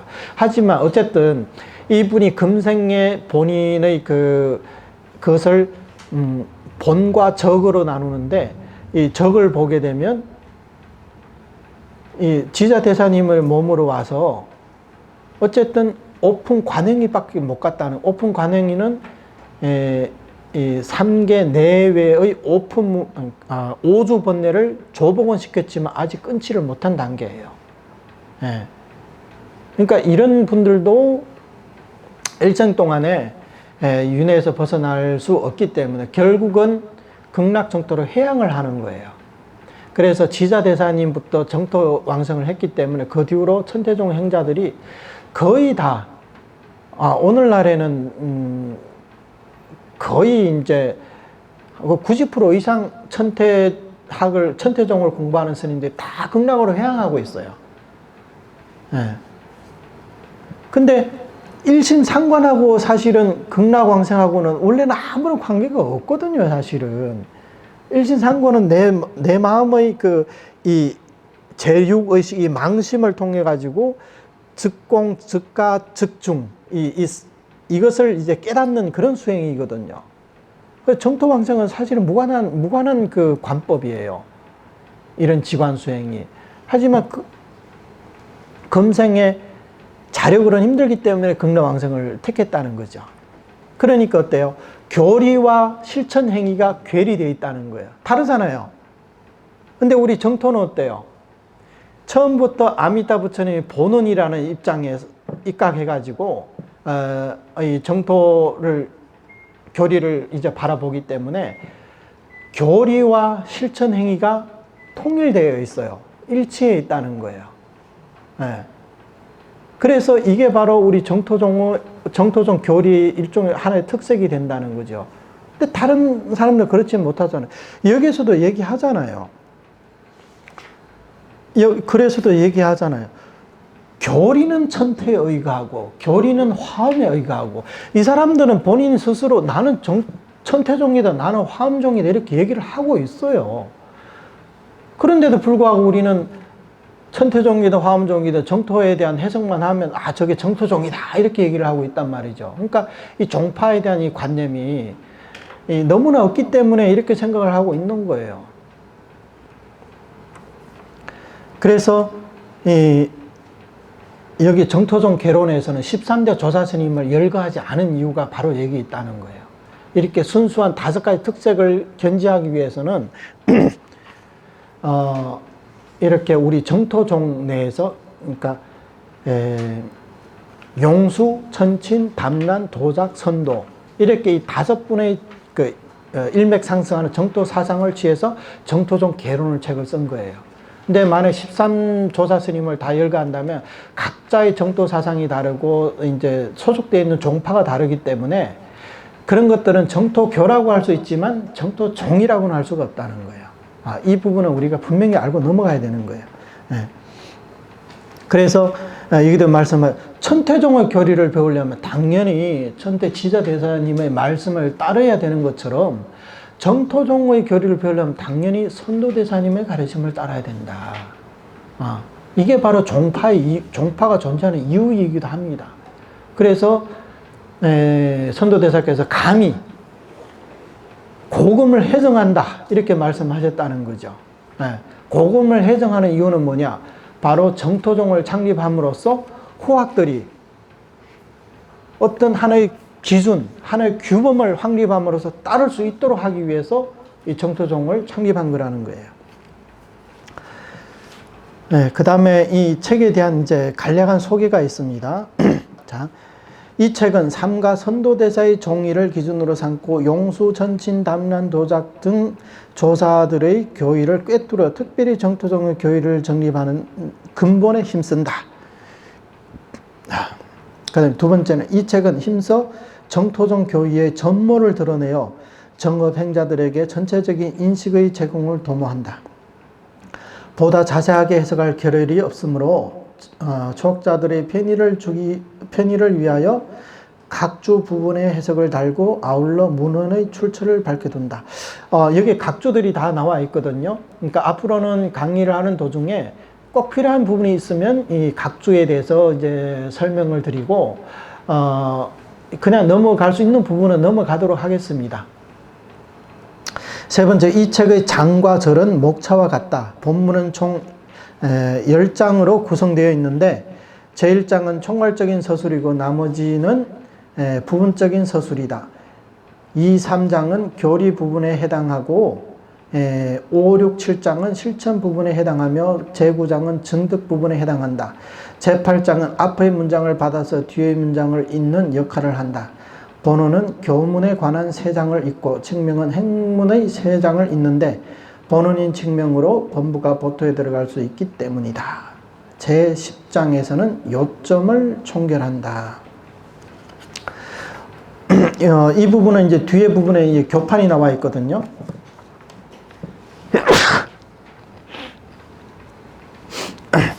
뒤에 도표가 있습니다. 이 도표 부분을 참조하면서 이렇게 보셔도 돼요. 여기 이제 10장을 이렇게 도표로 이렇게 얘기를 했습니다. 여기서는 제8장이 뭐예요? 본원 칙명이죠. 본원 칙명장이거든요. 본원 칙명장은 여기서 교문에 관한 3장을 잇고, 제 장이라는 것은 그러니까 본원 칙명이라는 것은 본원은 2, 3장. 2, 3장은 교상, 판서, 정의, 경전, 상승, 논석 이렇게 돼 있고, 칙명은 5, 6, 7장, 그러니까 안심기행 작업, 요것을 이제 잊게 된다는 거예요. 이게 중추 역할을 한다는 거죠. 그 다음에 이제 뒷부분, 보는 칙명이 있기 때문에 범부입보가 있다는 거예요. 이렇게, 그 다음에 범부가 보토에 들어가기, 보는 칙명 때문에 범부가 보토에 들어가게 된다. 그 다음에 10장에서는 정토종의 종지와 특색. 이것은 정토종의 종지와 특색은 마치 이제 과일로 치면 앞에 것은 이제 가지나 꽃이라고 할 수 있지만 마지막 부분이 이제 열매라고 할 수가 있는 겁니다. 그래서 제 10장 부분이 사실 이제 가장 중요하다 이렇게 볼 수 있습니다. 그래서 요점을 맺은, 요점을 총결한다 이렇게 얘기를 하는 겁니다. 그 다음에 이제 비유를 들었어요. 사람으로 비유한다면 제1장은 몸의 전체로서 윤곽을 드러내고, 왜냐하면 1장은 정토 종이에 대한 이제 개괄적인 이제 해설이기 때문에 윤곽을 드러내고, 2, 3, 4장은 머리와 같아서 얼굴을 식별하며, 그래서 정토종이라는 것은 이 교상 판석을 통해 가지고 정의경제 상승 논석을 통해 가지고 정토종이라는 것은 대체적으로 이런 모습이다. 우리가 이제 사람의 얼굴을 식별하듯이 그런 부분이 있고, 5, 6, 7장은 마치 몸의 피와 살이 되어 움직일 수 있도록 하며, 이게 이제 우리의 몸, 이게 안심, 기행, 작업이거든요. 이게 바로 사람 몸에 피와 살이 있고, 사람이 이제 움직이려면 이게 이제 운동을 하려면 필요하다면, 그래서 이것이 이제 행문이라고 하는 거예요. 행문. 실천적인 행위문. 그 다음에 제8장 보는 칙명은 사람의 골격과도 같아요. 정토종이 이제 건립되려면 혼자서 독립할 수 있으려면 그게 핵심 내용이 필요한 거죠. 그게 뭐냐? 보는 칙명이라는 거예요. 그래서 이 보는 칙명은 이 골격이, 사람이 골격이 있어야만이 온몸을 지탱할 수 있잖아요. 골격이 없으면 어때요? 연체동물처럼 서지를 못하겠죠. 그래서 제8장은 보는 칙명은 이제 골격과 같다. 제9장 범부입보. 이것은 이제 두 발과도 같다는 거예요. 두 발이 온몸의 무게를 이제 짊어지고 자기 입장을 이제 굳건히 한다는 거죠. 우리는 두 발이 어디 서 있으면 몸도 같이 따라가겠죠. 두 발과 몸이 이제 따로 분리되어 있는 사람은 없잖아요. 그러니까 우리는 항상 어떤 입장에 서 있어야 되느냐, 그 말을 하는 거예요. 그래서 우리 정토종의 입장에서는 범부입보다, 범부 중생이 극락 보토로 왕생한다.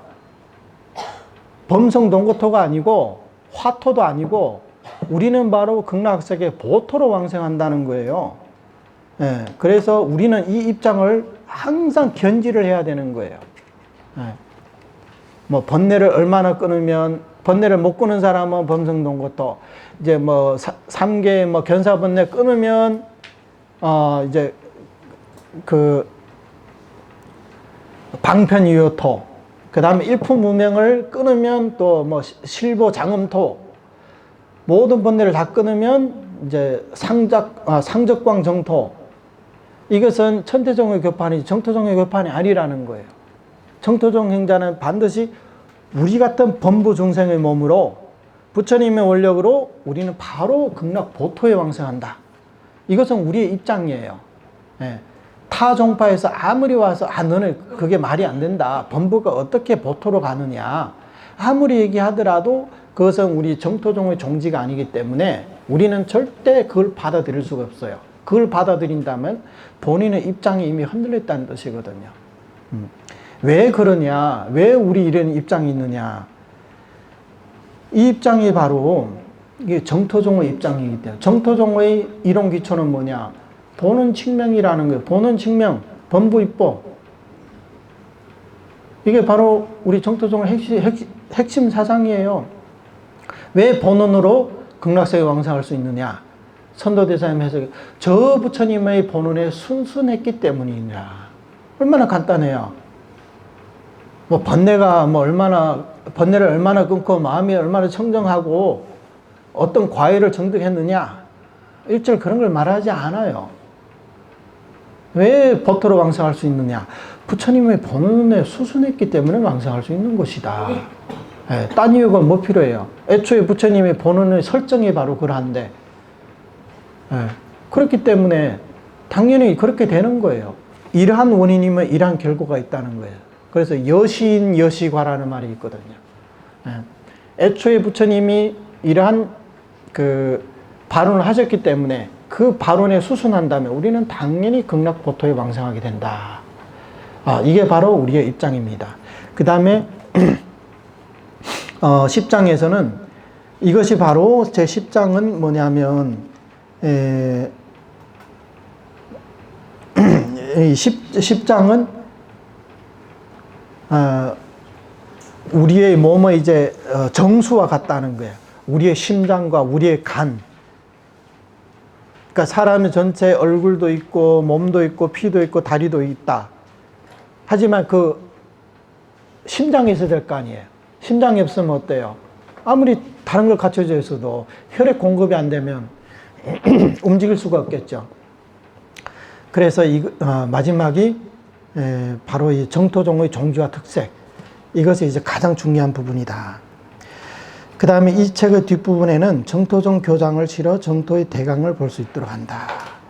정토종 교장은 나중에 이제 참고로 이렇게 보시면 될 겁니다. 뒤에 부분에 이렇게 나와 있기 때문에 그 부분은 우리가 이제 참고로 이렇게 보시면 될 것 같아요. 그 다음에 이제 한 가지 이제 더 개념에 대한 설명, 아까 말씀드렸지만 정토 법문, 자, 세 가지를 얘기할게요. 정토 법문 많이 들어봤죠? 정토교, 그 다음에 정토종, 이 세 가지가 어떻게 다른지 아마 많은 사람 잘 모를 거예요. 이게 또 별로 중시를 안 했기 때문에 잘 모르거든요. 우린 정토법문 수행한다 이렇게 얘기를 하잖아요. 그럼 정토법문을 수행하면 다 정토종일까요? 그렇지가 않겠죠. 이 3자의 관계에 대해서 이제 잠깐 설명을 하겠어요. 정토법문과 정토교, 정토종, 이것은 세 가지 서로 다른 개념이에요. 사람들은 여기에 대해서 잘 구분을 하지 않는데, 물론 이제 어떤 상황 속에서는 구분할 필요도 없을 때도 있어요. 서로 이제 혼용할 수가 있거든요. 그런데 이것을 만약에 자세히 이제 들여다본다면 어떤 상황에서는, 어떤 장소에서는 이렇게 서로 이제 혼용해서는 안 된다는 거예요. 반드시 이것을 분리해가지고 구분할 필요가 있습니다. 그래서 우리는 이 부분에 대한 이제 개념에 대한 이제 오해를 해소를 먼저 시켜보겠습니다. 정토 법문이라는 것은요, 정토 법문은 부처님께서 설하신 거예요. 정토 법문은. 엄밀히 따지면 정토 법문은 부처님이 설하시는 거예요. 간단히 말해서 정토 삼부경. 이게 바로 정토 법문이라는 거예요. 그래서 우리가 오늘 이제 나는 정토 법문을 공부한다 이렇게 얘기하면 주로 이 정토 삼부경을 공부하는 것을 이제 말하는 거죠. 그러면 정토교는 뭐냐? 정토교는 뭐냐? 정토교라는 것은 이제 불제자들이 정토 법문에 대해서 아니면 또 이제 부처님이 설하신 정토 삼부경에 대한 해석을 정토교라고 하는 거예요. 그래서 아까도 말씀드렸지만 천태종에서는 천태종의 정토교라고 그러고, 화엄종은 화엄종의 정토교라고 그러고, 밀종이라 하더라도 그럼 밀종의 정토교고, 율종에서는 율종의 정토교고, 중간 그러니까 삼론은 삼론 정토교. 그래서 이게 다 달라요. 각자 이제 어떤 종파에서 종파의 교리로 해석하냐에 따라서 그게 다 다르지만 이것은 정토교라고 하는 겁니다. 처음에 말씀드렸지만 우리 그 한보광 스님이 정토교 개론이라고 그런 이제 책을 번역한 적이 있거든요. 근데 그 책에서는 정토종의 교리뿐만 아니라 지금까지 나와 있는 여러 이제 정토 사상들에 대해서 하나하나 다 구분해가지고 나열했다는 거예요. 그러니까 그것은 정토종 개론이라고는 할 수가 없죠. 예. 그러니까 정토교 개론이라고는 할 수가 있지만 정토종 개론이라고 할 수가 없다. 그래서 이런 정토교를 가지고 이것이 바로 정토종이다 이렇게 말할 수는 없다는 거예요. 예. 왜냐하면 이런 정토교회에서는 성도문의 여러 종파들의 교리들이 섞여 있기 때문에 이것을 정토종이라고 말할 수는 없다는 거죠. 그래서 이거 이제 순서대로 본다면 먼저 정토 법문이 있고 그 다음에 정토교가 있은 다음에 정토종이 있게 된 거예요. 정토종은 맨 마지막에 이제 성립이 된 거죠. 그러면 정토종은 뭐냐? 정토종이 바로 복음을 해정한다는 겁니다. 그러면 이 해정이라는 것은 정토 법문을 해정할 수 있을까요? 그러니까 정토 삼부경을 해정할 수 있을까요? 부처님 말씀을 해정 못하겠죠. 그건 당연한 거죠. 왜냐하면 정토종이라 하더라도 정토종 교리는 반드시 정토 삼부경을 근거로 해야 되기 때문에 정토종의 교리가 만약 정토 삼부경에 어긋난다면 그러면 이거는 정토종이라고 할 수가 없겠죠. 그래서 정토 삼부경은 우리의 하나의 기준이라고 할 수 있습니다. 그래서 이 정토 삼부경 부처님께서 설한 거잖아요. 그래서 우리 정토종에서 복음을 해정한다는 것은 정토 삼부경에 대한 잘못된 해석들을 해정한다는 거예요. 그게 뭐냐? 바로 정토교가 정토 삼부경에 대한 잘못된 해석들을 해정을 한 게 바로 정토종이라는 거예요. 그래서 이런 그 잘못된 교리들을 바로잡기 위해서 정토종이 필요했다는 거예요. 만약에 부처님 시대라면 부처님 시대는 필요 없겠죠.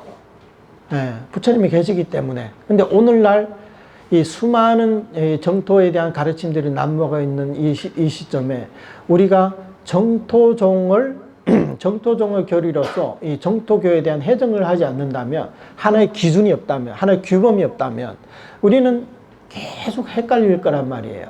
각자 서로 주장이 다르고 수행 방법이 다르고 지향하는 바도 다른데 그 중에 우리에게, 특히 우리 같은 범부 중생들에게 하나의 그 통일되고 완비된 길을 딱 가르쳐 줌으로써 이 길만 가면 된다, 이렇게 해주면 우리로서 얼마나 편리하겠어요. 오늘날 이 얘기를 들으면 이게 옳은가, 저걸 들으면 저게 옳은가, 이렇게 왔다 갔다 이렇게 헷갈릴 필요 없이 하나의 통일된 어떤 규범을 통해 가지고 우리가 그 교리를 받아들인다면 우리는 전혀 헷갈릴 필요가 없단 말이에요. 그래서 정토종이 필요한 거예요. 그래서 우리는 천태종의 정토교가 필요한 게 아니고 화엄종의 정토교가 필요한 것도 아니고 우리는 정토종의 정토교가 필요한 거예요. 우리에게는. 그렇잖아요. 그게 바로 정토종이 존재하는 가치라는 거예요. 또 그의 필요성이라는 거죠. 그래서 이 정토종이라는 것은 정토교리 속에서 나온 거예요. 정토교에서 나온 거란 말이죠. 그렇기 때문에 정토교 속에는 정확한 게 있고 정확하지 않은 게 있고, 순수한 게 있고 순수하지 않은 게 있고, 옳은 게 있고 아니면 또 이제 그 잡다한 게 있다는 거예요. 그래서 그 중에서 순수하고 올바른 것을 거기서 추출해서 만든 게, 그게 바로 정토종이라는 겁니다. 그래서 이런 관계들이 있습니다. 그래서 우리 정토종은 조사님께서 세우신 거예요. 그 조사님이 누구냐? 바로 이제 아까 말씀드린 용수, 천친, 담란, 도작, 그 다음에 선동, 이렇게 쭉 법맥으로 내려왔다는 거예요. 특히 선도대사님께서는 고금의 오류를 바로잡는 이 해정소를 통해 가지고 정토법문 그러니까 정토법문에 대한 어떤 이제 해정적인 해석을 하게 됐다는 거죠. 그래서 정토 삼부경의 내용이 바로 이런 것이다. 그래서 부처님의 본원에 입각해서 정토 이 법문에 대해서 하나의 이제 모범, 기준, 하나의 규범을 세웠다는 거죠. 그게 바로 정토종입니다. 그래서 정토법문, 정토교, 정토종은 이렇게 달라요. 그래서 그런 차이가 있습니다. 이 정토종이라는 것은 사실 뭐 이것도 이제 상세하게 우리가 공부한다면 여러 가지 차이들이 있어요. 정토법문은 누가 주냐 이게 다르거든요. 시간이 다르고 또 지역도 다르고 또 이제 섭속이 다르다. 이제 여러 가지 이제 부분들이 있습니다. 여기까지만 얘기할게요. 정토법문은 서가모니 부처님이 설한 법문이 위주입니다. 그렇죠? 정토삼경은 서가모니 부처님이 설했잖아요. 근데 정토종은 누가 창건했어요? 선도대사님이 하셨잖아요. 이게 다르거든요. 그 다음에 부처님은 모든 84,000 근기에 대해서 84,000 근기에 맞는 법문을 설해줍니다. 근데 정토종은 어때요? 정토 근기에 맞게 정토종의 근기에 한해서만 설했다는 거예요. 정토종은. 그러니까 이게 다르겠죠? 그 다음에 이제 시간이 다르다. 정토법문은 부처님이 정토경전을 설한 때부터 이 만년 이후에 모든 법이 무량수경도 사라질 때까지 정토법문은 쭉 내려가고 있어요. 하지만 정토종은 어때요? 정토종은 중국 수당시대에 이제 나타난 거잖아요. 그러면 말법 만년까지 정토종이 존재할까요? 그건 모르겠죠. 정토종이 앞으로 100년 더 있다 사라질지 1000년 더 있다 사라질지 그건 몰라요. 그거는 우리가 장담할 수가 없죠. 그러니까 그게 이제 다르다는 거죠. 그래서 이제 정토법문은 이 법이 사라질 때까지 존재하지만 정토종은 언제까지 갈지는 누구도 장담할 수는 없어요. 중국에도 마찬가지. 선도대사님이 당나라 이후에 정토종이 사라졌잖아요. 그 다음에 이제 1800년도 말기에 정토종이 다시 중국으로 들어오게 됐거든요. 우리 한국에는 없었잖아요. 아예. 처음부터 없었잖아요. 그러니까 이게 언제까지 존재할지 그건 이제 장담할 수 없죠. 그래서 오늘날 우리가 이게 이 순수한 정토종을 만난 것은 정말로 이게 간단한 일이 아니에요. 이게 얼마나 경사스러운 일인지 모릅니다. 앞으로 언제까지 존재할지는 모르지만 일단 우리는 만났잖아요.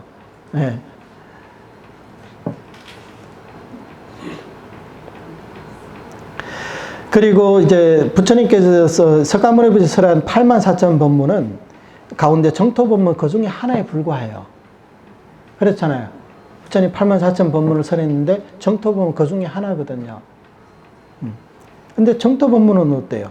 정토법문은 정토종 하나로서 전체 84,000 법문을 거두는 거예요. 섭수한다는 거예요. 이제 그런 차이가 있죠. 그래서 모든 종파는 자신의 종파를 교리로서 부처님의 일대 가르침을 다 통섭할 수 있어야만이 그게 종파가 될 수 있는 거예요. 그래서 이런 각가지 이런 차이들이 있는데 오늘 시간 됐으니까 오늘 여기까지만 이제 말씀드리겠습니다. 일단 이제 오늘은 정토종의 이 머리말에 대해서 이제 마치고 다음부터 이제 정식으로 이제 본론에 들어가서 이제 정토종의 교리에 대해서 체계적인 공부를 하도록 하겠습니다. 오늘 여기까지 마치겠습니다. 남아미타불. 네.